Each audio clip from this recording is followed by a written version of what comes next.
titulado este mensaje de hoy, un propósito de vida, confiar en el Señor. Un propósito de vida, confiar en el Señor. El libro de los Proverbios de Salomón nos enseña cómo el mismo Salomón, instruyendo a su hijo, como lo hace un padre con sus hijos, un padre piadoso, un padre creyente, para obtener sabiduría. Salomón le dice: el tesoro de la vida es que tú adquieras sabiduría. Y lo hace desde los capítulos 1 al 9. Y después del capítulo 9 de Proverbios le da como un cofre lleno de pequeños tesoros, en pequeñas sentencias, en dichos individuales que el muchacho repetía y quedaban en su mente, para que pudiera apropiarlos en su corazón y para que le guiaran de forma segura en todas las complejidades de la vida. Estos muchachos eran cortesanos y salían de las cortes a enfrentar la vida. Toda la vida habían estado bajo la tutela, podríamos decir en palabras folclóricas, bajo las naguas de papá y mamá. Pero ahora tenían que salir a enfrentar la vida. Ya el papá no podía obligarlos a ir a la iglesia, ya el papá no podía tener mucho control sobre ellos, porque ellos se iban de la corte a hacer su propia vida. Y entonces Salomón le da una serie de recomendaciones para que puedan llevar una vida normal, adecuada, una vida conforme a lo que Dios mandaba. Y hago un interrogante que quiero responder en el transcurso del mensaje. ¿Podrá haber algo superior a confiar en Dios? ¿Existirá alguna cosa más importante que confiar en Dios? Y Proverbios en el capítulo 3, versículos 5 y 6, nos da una sentencia acerca de lo que Dios ha puesto como uno de los versículos, podríamos decir, estrellas, claves, que la gente usa muchísimas veces.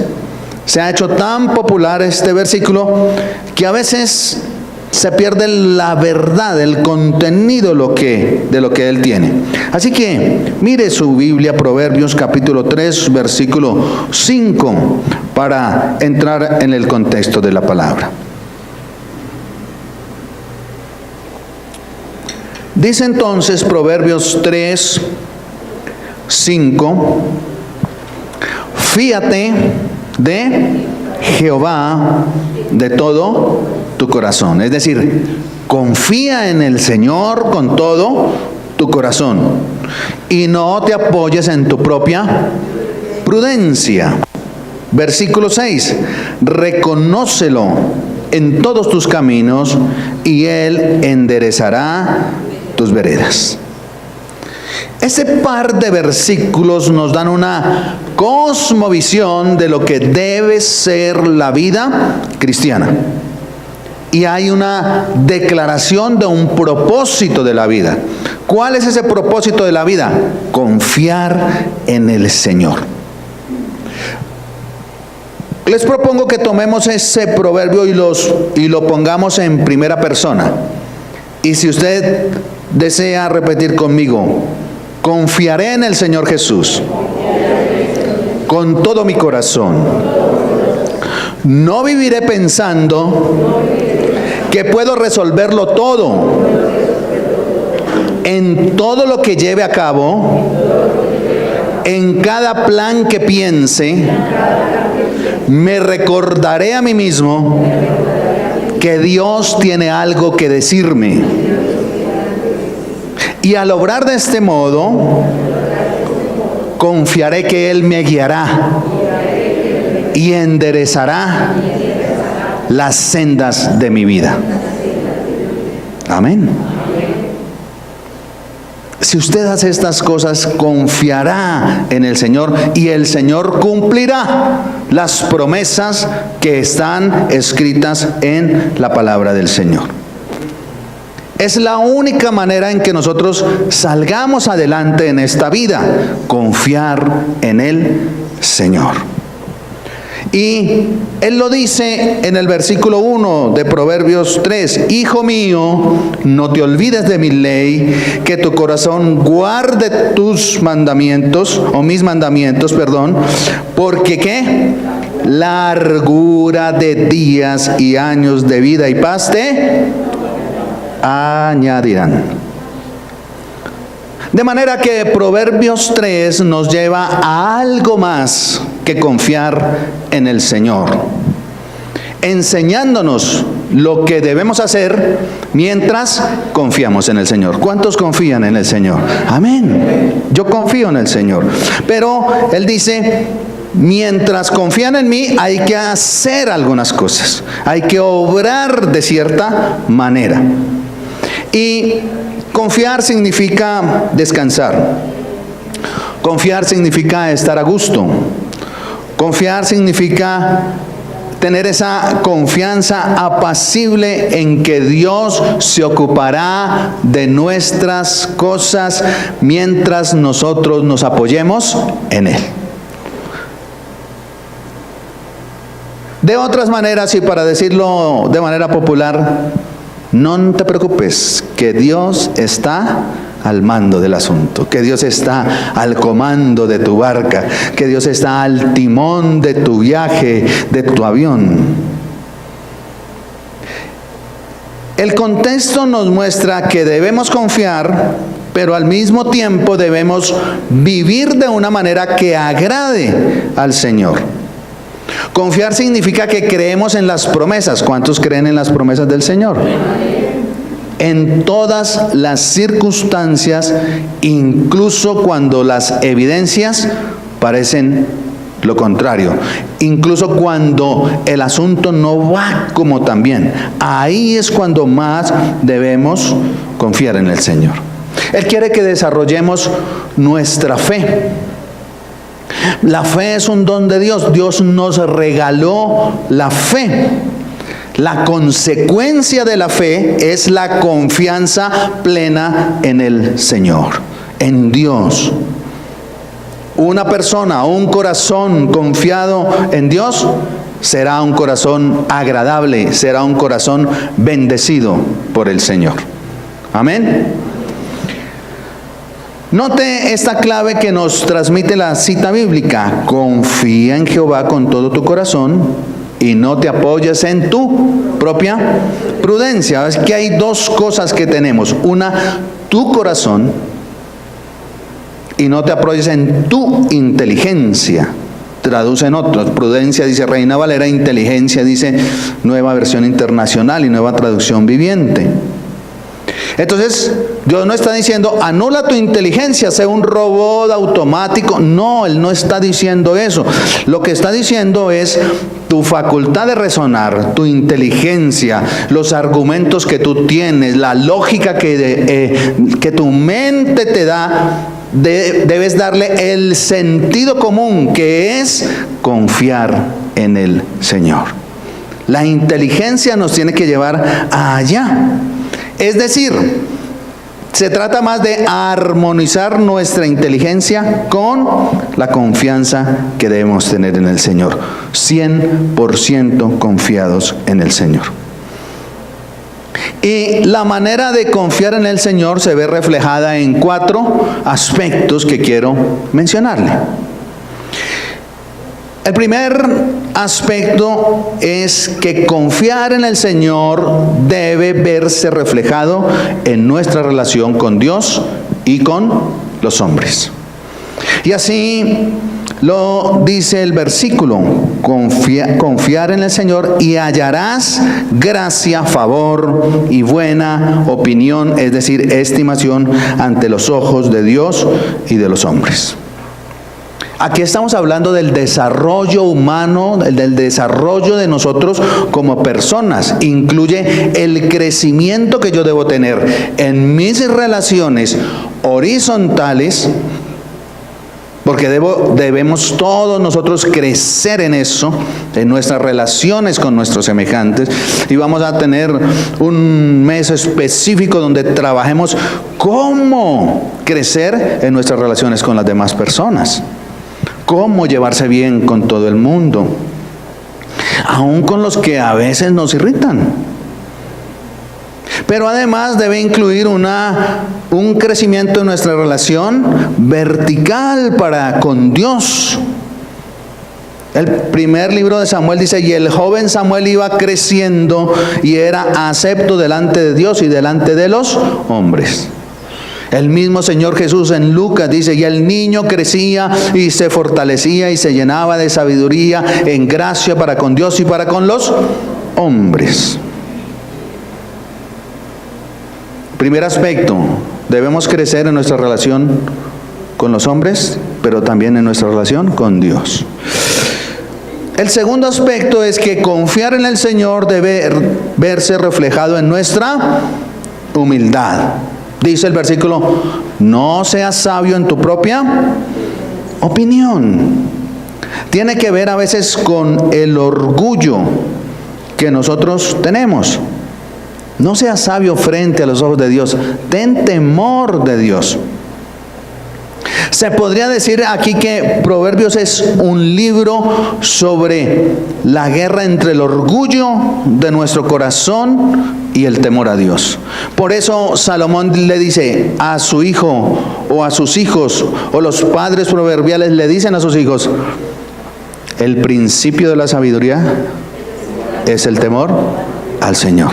Para que eso no se les olvide y les quede grabado en su mente. Adquiere sabiduría, dice Salomón. Entonces, bajar nuestro orgullo. Mirar a Dios como lo que Él es, Dios el Todopoderoso, el Ser Supremo, no un cajero automático, no el quien tiene que bendecirme, no a quien yo le tuerzo el brazo para obtener las bendiciones. Bajar la opinión a veces que tenemos elevadas de nosotros mismos. Saber que nuestros pensamientos, nuestras acciones, nuestros planes, nuestras metas, nuestros sueños, debemos colocarlos en las manos del Señor. Amén. Número 3. Confiar en el Señor debe verse reflejado en nuestra santidad. Teme a Jehová y apártate del mal. Ahí está entonces la clave.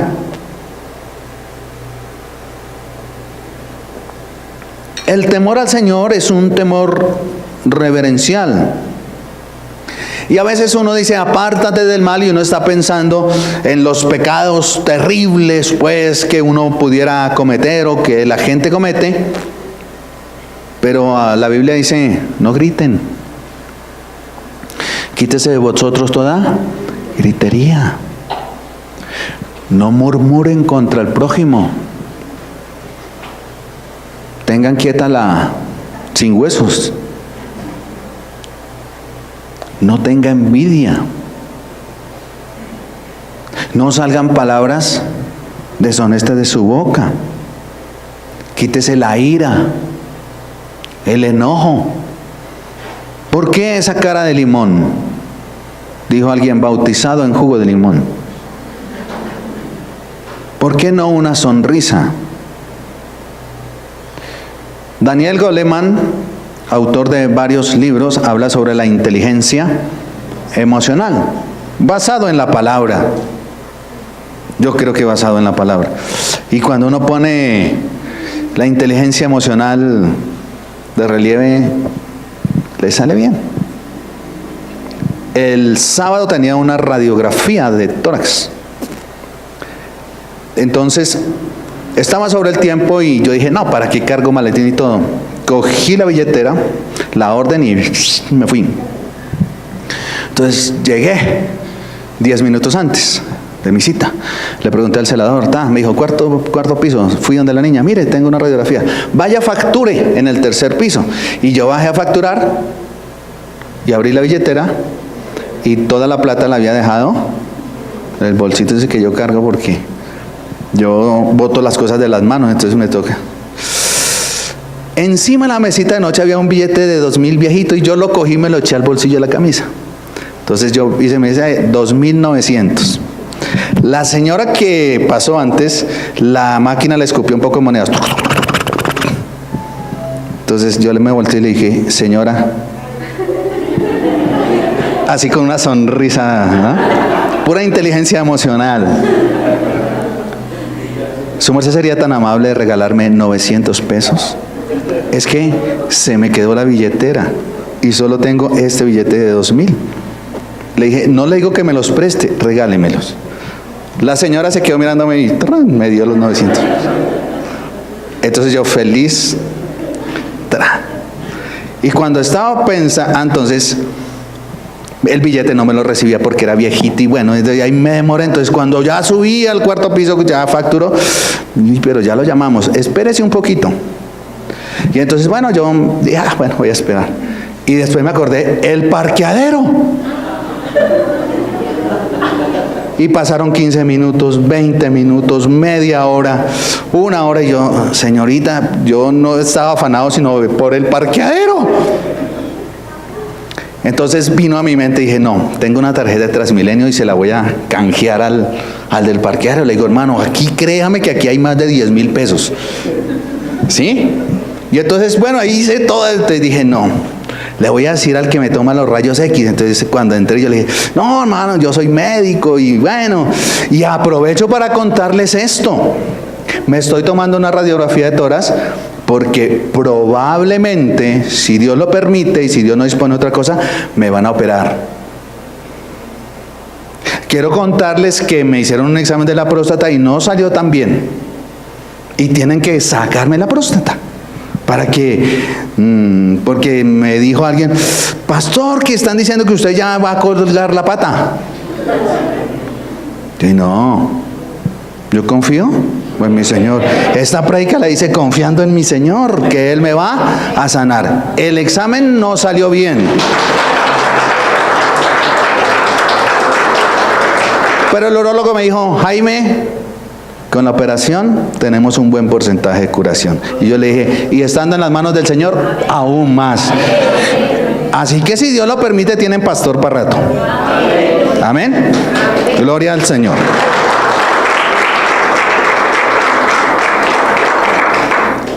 Bueno, yo hice todas mis conjeturas y todo eso, pero finalmente en el carro siempre dejamos monedas.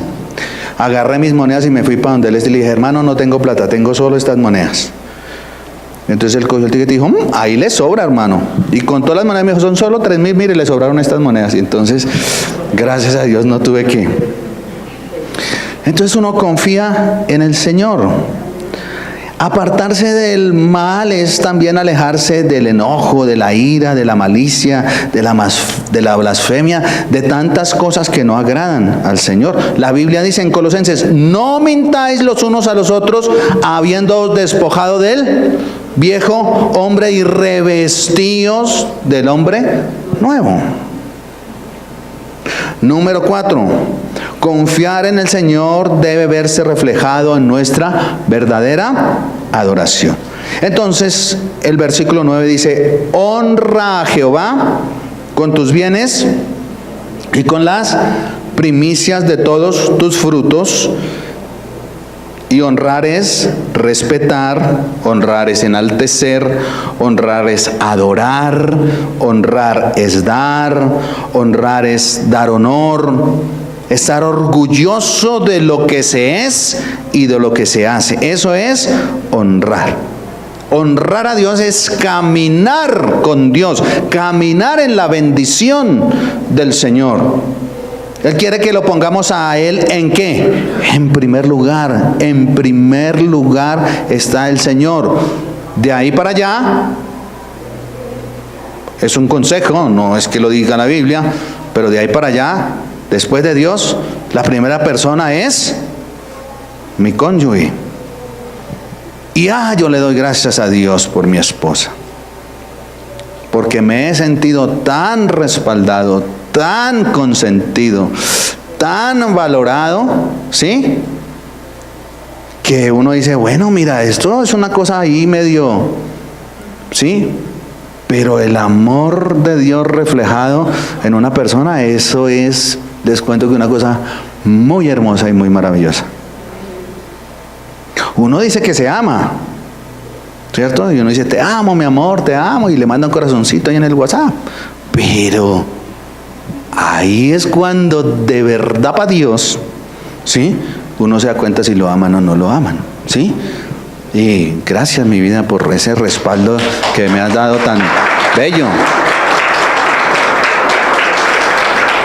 A veces me da pena con ella de que me consienta tanto. Así que honrar a Dios es darle lo primero a Dios. Y este fruto de las primicias, lo que hacía en el pueblo era liberar como la bendición de Dios que estaba sobre el pueblo. Entonces la gente venía y traía un cabrito, traía una espiga de trigo, traía las cosas de su cosecha, traía cosas para darle gracias al Señor, como diciendo, Señor, consagro estas cosas para que la bendición esté sobre mi vida, esté sobre mi familia, esté sobre mi hogar, sobre mi ministerio, aún sobre la nación. Y cuando estuve en Israel pude ver cómo hay bendiciones, que uno pasa aquí y dice, ¿y allá qué es? Allá es Siria y hay un peladero. Y acá usted veía naranjas, manzanas, bananos. Llegamos a un kibutz, se llama eso, y salió una caleña y dijo, ve, bienvenidos a la tierra que fluye leche y miel. Y entonces le daban a uno un vasito de leche y un poquito de miel. Y yo decía, pero la tierra es arenosa, la misma tierra, pero acá había bendición, abundancia. Israel es uno de las potencias mundiales en muchas cosas. Primer productor de flores. Todos los que hacen perfumes le compran flores a Israel. Entonces, Dios quiere que de lo que nosotros tenemos, de nuestras profesiones, honremos al Señor con tus bienes y con tus primicias y con todos los frutos. Le está enseñando Salomón a su hijo ¿a qué? A relacionarse con las posesiones y a darle al Señor en agradecimiento por lo que Él tiene y por lo que Él va a prosperar. Entonces este muchacho que salía de la cortesana, seguramente con buena platica en sus bolsillos, porque eran hijos de los cortesanos, iban al mundo, le decía, no se le olvide que debe darle al Señor. En el libro de Proverbios le enseñan a los hijos a hacer negocios, le enseñan a cómo buscar una esposa, a cómo cuidarse de la mujer de labios engañosos, etcétera. Entonces le dice, la pesa justa, no vaya a ponerle muñeco al taxímetro, ¿no? Tenga pesa justa delante del Señor y honra al Señor con tus bienes y con todas tus primicias. Era un consejo para los muchachos, para los jóvenes, a ser agradecido con lo que Dios tiene. Concluyo con esto, mis amados. En este pasaje tenemos esos 4 aspectos, pero el pasaje nos da 4 promesas relacionados con esas 4 actitudes que debemos hacer. ¿Y cuáles son esas 4 promesas? En primer lugar, Dios enderezará nuestra vida, enderezará vuestras veredas. Confía en Dios con todo tu corazón y Él te dará entendimiento. Y qué bueno es tener entendimiento, saber cómo son todas las cosas. Él te mostrará, en otras palabras, qué camino debes tomar. ¿Quieres elegir un buen esposo? ¿Quieres elegir una buena esposa? ¿Quieres elegir un buen negocio? ¿Quieres elegir? Confía en el Señor. Pon al Señor, ¿cierto? ¿Cuántos años? 32 años. Eligieron bien, cada uno eligió bien. Nosotros este año 25, ¿sí? Y mi mamá me llamó en estos días y me dijo, ay, mijito, su merced sí eligió bien.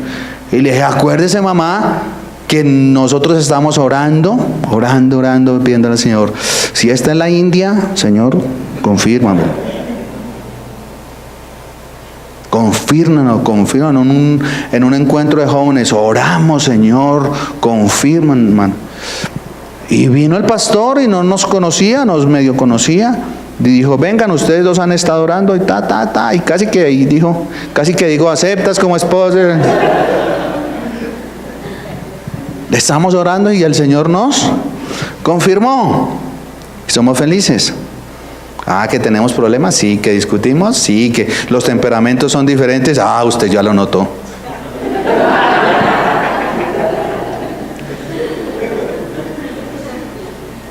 Usted ya se dio cuenta. ¿Sí? Pero hay armonía. En estos días le llegan a uno tantas cosas en WhatsApp, cierto, que uno se aburre y uno borra, ¿sí? Pero una historia que me llamó la atención, y entonces dice la historia que estaban en familia, y entonces la mamá llegó cansada del trabajo y puso la mesa y todo eso, y le puso un pan quemado al esposo. Y entonces estaban los niños sentados y el esposo cogió el pan quemado y le echó mantequilla y le echó mermelada y se lo comió. Y entonces el peladito estaba pensando, el adolescente, mi papá no se va a comer ese pan todo negro, todo quemado. Y entonces él vio que él se lo comió con agrado. Y entonces le dijo, oiga papá, usted se comió ese pan, que yo no pude comerme ese pan de mi mamá. Y el papá le dijo, tu mamá llegó cansada, se le quemó el pan, y yo, ¿por qué le voy a manejar? O sea, no voy a dañar mi matrimonio y mi amor por un pan quemado. Me lo comí con agrado. Por eso le eché mantequilla y mermelada, para que me supiera un poquito más. Me gustó esa historia que cuentan aquí. ¿Estás desubicado? ¿Confundido tal vez? ¿No sabes qué decisión tomar? ¿Qué debo hacer con esto? Aplica este principio de la palabra de Dios. Confía en Dios con todo tu corazón y Él te dará entendimiento. Número 2, reconócelo en todos tus caminos, poder de decisión, ¿sí? Porque tú vas por acá y yo reconozco al Señor, yo voy por aquí. Si el Señor nos llamó, y hablo personalmente, si el Señor nos llamó a nosotros para pastorear la iglesia, pues Él nos respaldará. Él nos respaldará. Ayer estaba con los jóvenes y yo le decía, bueno hermano, usted ya está listo para irse a pastorear. ¿Sí? Ya me echaron aquí el chisme que predica bien. Me dijo alguien, oiga, esos discípulos que ustedes aman, son buenos. ¿Sí? Le decía a John y ayer, ustedes ya están listos para comenzar a pastorear. A veces como que damos muchas largas, no, hay que echarlos al agua. La mejor manera de enseñar a nadar a veces es y mire a ver cómo sale, y va corrigiendo el estilo poco a poco. Yo digo, pobre la congregación en mis primeras prédicas. Una vez la filmaba, yo dije, ay Señor, pobrecito, qué hermanos tan fieles. Porque, ¿sí? Número 3, teme al Señor y aléjate del mal. ¿Y qué dice? Y Él dará salud a tu cuerpo y fortaleza a tus huesos. El Señor te dará salud. Les cuento que yo estoy saludable. ¿Sí? Me hicieron la biopsia y a los 8 días me fui a jugar fútbol. Hice varios goles y me siento bien, gracias al Señor, ¿sí? Y si el miércoles me invitan a jugar fútbol, pues me voy a jugar fútbol. Y si me tienen que operar y después de que me operen, si Dios lo permite, seguiré jugando fútbol. Quizás es una de mis pasiones. Pero ¿sabe que hay una cosa que le daña a uno el organismo? Es una hormona que no queremos, que todos la tenemos pero no queremos. Se llama cortisol. El cortisol se produce en las suprarrenales y se produce durante el estrés. Y el cortisol es una hormona mala. No la quiero. ¿Sí? Produce taquicardia, produce disnea, daña la piel, daña... ¿Tengo cara enfermo o no? Gloria al Señor. Daña el aparato circulatorio, daña el aparato inmune. Pero la oración eleva el aparato inmune. ¿Estás bajo de defensas?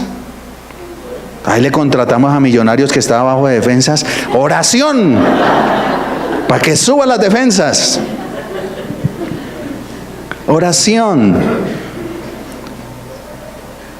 Cuando usted está estresado, pierde el colágeno 10 veces más que cuando usted está contento. Así de que sonría, sonría como sonríen las señoras allá de estratos, para no arrogarse, ¿cierto? Sonríe, Dios te ama. El corazón alegre hermosea el rostro. La gente me dice, uy, pero usted no aparenta tener toda esa edad. Y yo, el corazón alegre hermosea el rostro, ¿sí? Mas por el dolor del corazón el espíritu se abate. Entonces a veces yo veo gente y digo, oiga, este está más joven que yo, pero parece más cucho. ¿Cuál es la definición de joven? Todo el que tiene la misma edad de uno. ¿Cuántos años tiene? 56. Jovencito, ¿no? Oiga. 60, oiga, joven, ¿no? Muy joven. Y número 4. Honra a Dios con tus bienes y con las primicias, y entonces llenarás tus graneros y tus tinajas te desbordarán de buen vino. Abundancia y alegría.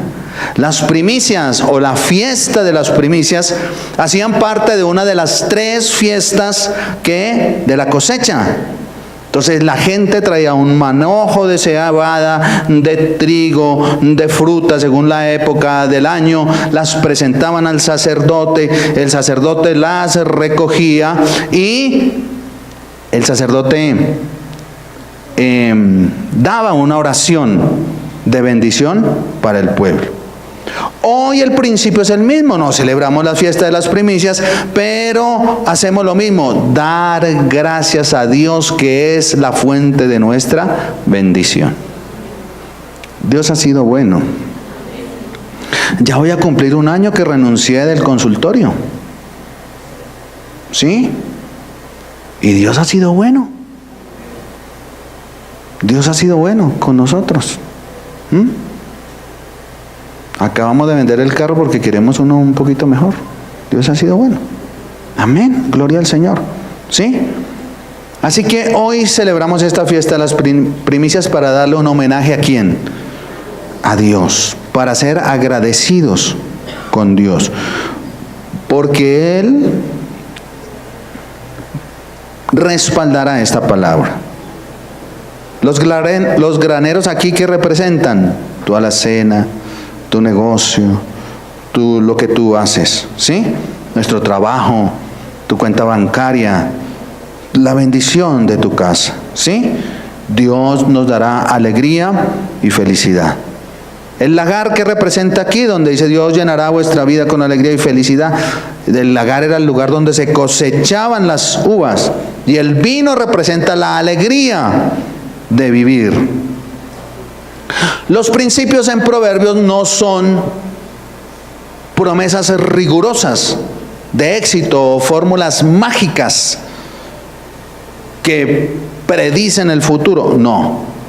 Describen lo que resulta generalmente en la vida para aquellos que entienden y practican estos principios. Los proverbios no te ofrecen una garantía contra el sufrimiento. No dicen pare de sufrir, sino más bien dice evite sufrir. Llévese bien con todo el mundo, llévese bien con Dios, sea generoso y le va a ir bien. Como en medicina, mejor es la prevención que la curación. Proverbios hace advertencias de cómo manejar ciertos asuntos de nuestra vida. Dijo el gran filósofo, nadie es eterno en el mundo. A veces es fácil tratar de usar a Dios o de usar a los hombres para obtener cosas, y eso no está bien. Usar a Dios o usar a la gente, a veces usar la necesidad de la gente, a veces para obtener cosas, no es adecuado. Lo que Proverbios nos invita es a invertir en el reino, a invertir en nosotros mismos, a temer a Dios, a comportarnos de una manera que agrade al Señor. Y si haces eso, con toda posibilidad te va a ir bien. Que habrá momentos en que te vaya mal, sí, pero gloria a Dios, confiamos en el Señor por encima de todo. Así que nos invita a un cambio de actitud, a crecer en esa confianza en el Señor. ¿Confías en el Señor? Ponte sobre tus pies, por favor.